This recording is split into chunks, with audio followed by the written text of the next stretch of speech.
water sign, Cancer, Pisces, and Scorpio. Kumusta po kayong lahat? Okay, so water sign, maraming salamat po sa walang sawang pagsubaybay sa ating pong daily horoscope. And kung ikaw ay bago pa lang sa ating channel, mag-subscribe na po kayo. And i-click mo na rin yung ating notification bell para lagi kang updated sa ating mga bagong upload, okay?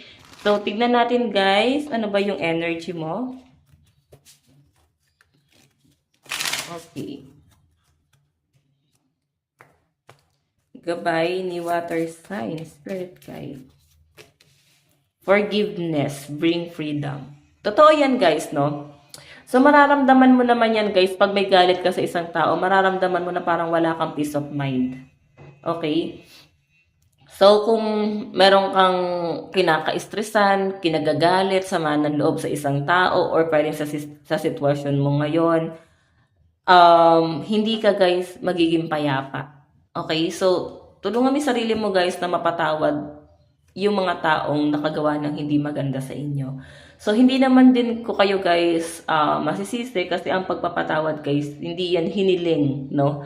So kung gusto mo na ng peace of mind, kusa naman to. Okay, kumbaga kahit hindi naman guys dito sa sitwasyon na to yung tinitignan mo, pwedeng gusto mo na lang guys ng payapa, ayaw mo na guys ng kaaway, ayaw mo na guys ng gulo, gusto mo na lang guys ng simpleng pamumuhay, makukuha mo to. Makukuha mo tong freedom na to. Okay? Pero sa sinasabi ko rito guys, ayan, minsan kasi may mga negativity pa rin kayo na naiisip, papasok sa isip mo, na-absorb ng energy mo. So, kaya ina-advise sa'yo dyan na magpatawad. Okay? Nahihirapan ka siguro dahil biglaan yung mga nangyari, hindi ka nakapaghanda. Sabi ko nga sa inyo guys, iwasan nyo. Okay? Yung mga sinasabi kasi natin, yung mga action natin guys, yan yung imi-mirror sa atin ni universe. So, kung paano ka magsalita, talagang ibibigay sa'yo ni universe yan. Okay? Ingatan nyo kasi powerful yung mga words na ilalabas natin, no? Lahat ng sasabihin natin, sobrang powerful yan. Okay? So, kung sinabi mo, pwede nangyayari siya, guys. Kung hindi mo to kailangan, talagang gagawin ni universe, okay, hindi mo pala kailangan, okay, tanggalin natin sa buhay mo. Tapos magkakaroon ka, guys, ng regret na, ay, kailangan ko pala yon. Okay? Tignan pa natin. Meron tayong clear your karma. So, I think yung iba sa inyo dumadanas ng karma.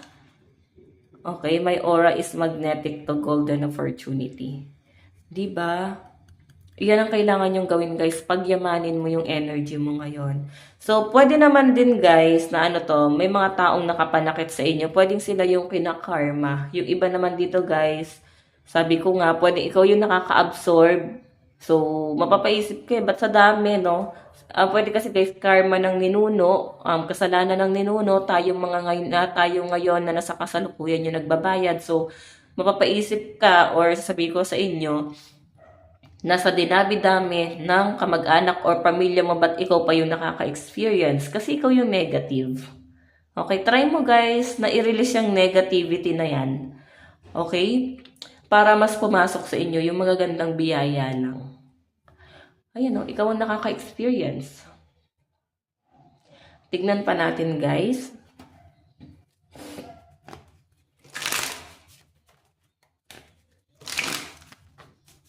Tignan pa natin.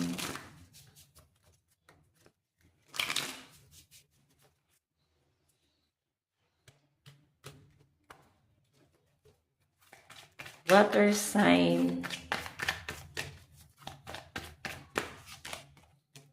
Indulgence.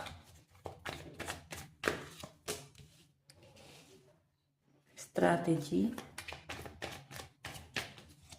Okay, iba sa inyo guys, magaling kayo makisami. Okay, iba yung pinapakita mo sa totoong nararamdaman mo. So, sinasabi dyan guys, matalino ka namang tao. Matalino talaga ang mga water sign, pero may relaxation, parang tamad. Tinatamad ka ba ngayon o hindi ka na motivate? Sayang kasi. So, ang iniisip lang kasi ng mga water sign dito din, gusto mo na lang din maging masaya. Okay, parang gusto mo na ng time para makapag-isip-isip, ma-overcome yung trauma, stress na na-experience mo. So, kailangan mo guys ng time para sa sarili mo, no? So, mag-me time ka. Huwag mo ikulong yung sarili mo, no? Mas lalo kang makaka-absorb ng negativity. Okay? Me time ka muna. And sama mo yung mga totoong kaibigan mo talaga or family. Okay? Sige, tingnan pa natin guys. Lucky number mo 47, 48, 69, and 76.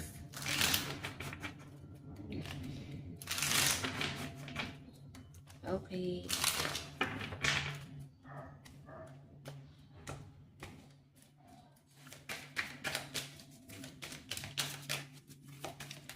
Water sign.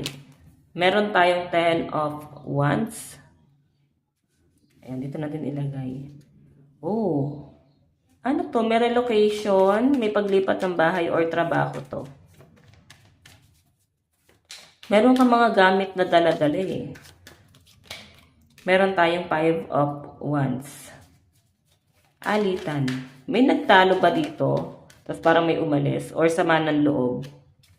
So, nandun kasi sa point na, okay. So, water sign, may nakakita kasi ako dito. Ito ha, 10 of wands. Tignan mo, may dala siya mga gamit dito. Okay, pwedeng involved sa'yo to. May umalis sa buhay mo. Dala-dala niya lahat ng gamit. Niwala siya guys, dinira. Pwedeng lumayas ba to?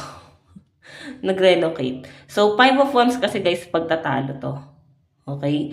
So, water sign, tignan mo ha, nandito yung the chariot. Nagsisisi yung taong yan ngayon. Kasi dalawa yung daan na nandito. Naguguluhan siya, pupunta ba siya rito or babalik siya rito or pupunta siya rito, pupunta siya doon. Ganun yung nakikita ko dyan guys. Sobrang naguguluhan ngayon itong taong to. Okay, yung bottom of the deck mo, 3 of swords. Okay? Naguguluhan siya, hindi niya alam kung ano yung magiging plano niya sa buhay, ano yung mga susunod na hakbang na gagawin niya sa buhay. Ang daming struggle nitong taong to ngayon. Pwedeng ang nagpapastress sa kanya ngayon is yung responsibilidad. Pinasan niya eh. Okay? Kinuha niya lahat ng responsibilidad. So, ikaw parang pabor naman sa'yo kasi mas payapa ka. Mas may peace of mind ka. Advice. Meron tayong keep your heart. Okay, tignan pa natin. Meron tayong take inspired action. Ayan. So, yung iba sa inyo guys, i-motivate mo daw yung sarili mo and ingatan mo rin yung puso mo, no? Huwag mo na hayaang masaktan ka pa. Okay, so water sign. Ito lang po ang inyong reading bukas ulit. God bless and love you all. Bye-bye!